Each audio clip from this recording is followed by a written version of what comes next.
রাজধানীর কাকরাইলে জাতীয় পার্টি ও গণ অধিকার পরিষদের নেতাকর্মীদের মধ্যে সংঘর্ষ হয়েছে। এ সময় গুরুতর আহত হয়েছেন গণ অধিকার পরিষদের সভাপতি নুরুল হক নূর। এদিকে মার্চ টু জাতীয় পার্টি অফিস ঘোষণা দিয়েছে জুলাই রেভলিউশনারি অ্যালায়েন্স। শুক্রবার ২৯ আগস্ট রাতে সংগঠনটির ফেসবুক পেজে এক পোস্টে এ ঘোষণা দেওয়া হয়। পোস্টে জুলাই রেভলিউশনারি অ্যালায়েন্স লিখেছে, মার্চ টু জাতীয় পার্টি অফিস। এদিকে জাতীয় পার্টি জয় বাংলা স্লোগান দিয়ে হামলা করেছে বলে অভিযোগ তুলেছেন গণ অধিকার পরিষদের নেতাকর্মীরা।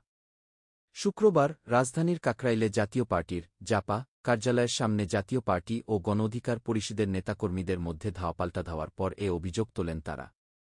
তারা বলেন, অনতিবিলম্বে গণহত্যার দায়ে জাতীয় পার্টিকে নিষিদ্ধ করতে হবে। পাশাপাশি তাদের বিচারের মুখোমুখি করতে হবে। যদি বিচার না করা হয় তাহলে ছাত্র শ্রমিক জনতা তাদের বিচার করবে। এর আগে দুপক্ষের ধাওয়াপাল্টা ধাওয়ার সময় ইটপাটকেল নিক্ষেপেরও ঘটনা ঘটে। এ ঘটনার পরপরই ঘটনাস্থলে সেনাবাহিনী, পুলিশসহ আইনশৃঙ্খলা বাহিনীর বিপুল সংখ্যক সদস্য মোতায়েন করা হয়।